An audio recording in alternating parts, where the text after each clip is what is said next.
Hi, everyone. This is Misha Bearwoman, and I wanted to offer a talk today on how meaning, value, and purpose can fuel recovery. Recovery from addictive substances and behavior patterns is generally a long and slow process. It requires sustained effort. It can take many twists and turns and involve periods of intense pain, distress, and vulnerability.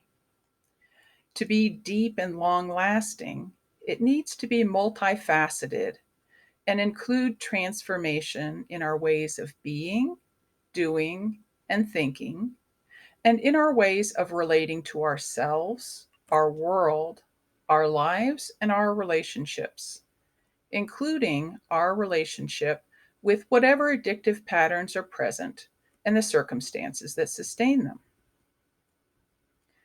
Given how much work and persistence is needed for recovery, why bother at all? And what can help us remain steadfast and avoid burnout when the going gets tough, especially if it stays tough for a while, stretching the limits of our endurance? This is one part of the recovery process during which meaning, value, and purpose come into their own. Tara Brach has spoken of how it is recognized that when using a 12-step recovery approach, having a higher power to call on for help is a key factor that carries a person through when it's white knuckle time and all the lesser strategies fail. So, what does one do if they have a non theistic spirituality or a Buddhist oriented framework and approach is a better match for them?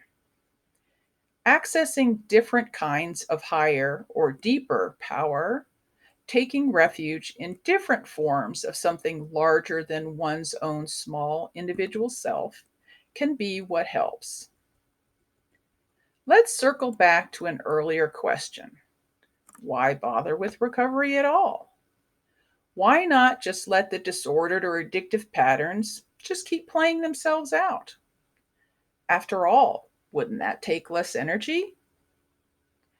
When exploring these questions honestly and deeply, our answers will begin to reveal what we value, what is personally meaningful to us, and we will perhaps start to get a glimmering of a directionality, a purpose toward which we aspire.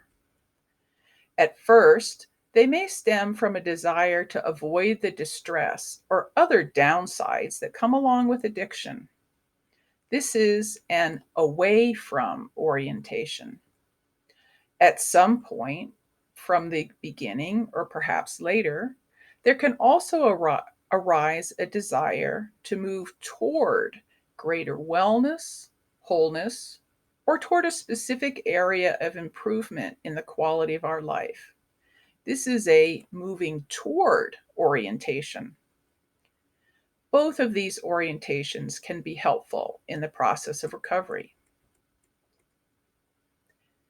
The neuroscience research that has been done during the past decade and more sheds light on many important factors in the process of change.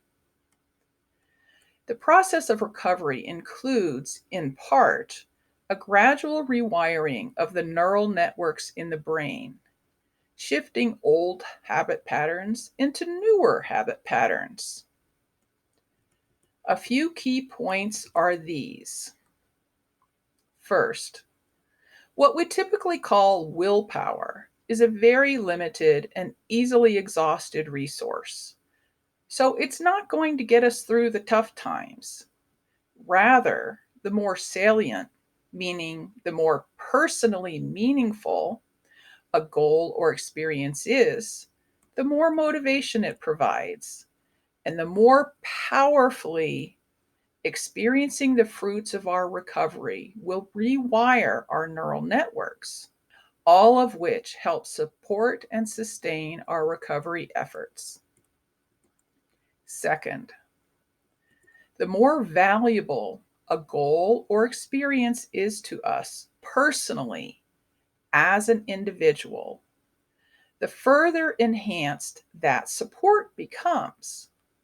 Though similar, meaning and value have different flavors. They are both complementary and synergistic.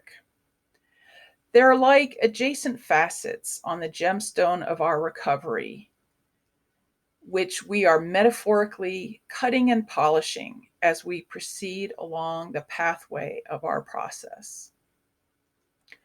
Third, purpose is what aligns our inner compass and provides the directional power that helps us orient toward what we want and what we don't want. It gives us a basis for discernment, for discriminating between that which is supportive and helpful, that which leads to more distress and suffering, and that which simply uses up our energy needlessly. Fourth, our inner compass is tuned by and in attunement with our internal system of values, our personal ethical system, that which we really believe deeply are the most powerful lodestones, the most strong magnetic forces. These values are not necessarily what we were taught to believe or think is how we should behave, although these kinds of values do influence our behaviors as well. To sum up, discovering what is personally meaningful and valuable to you, identifying your orienting purpose or purposes, and tuning up, tuning into, and regularly attuning with your inner compass all provide fuel for recovery.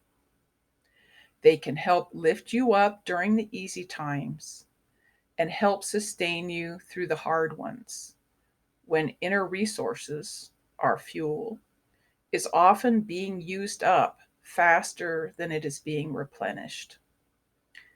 Willpower might be a quick energy source, but I prefer to rely on the types of fuel that are more sustained and that help sustain my recovery process for the long haul.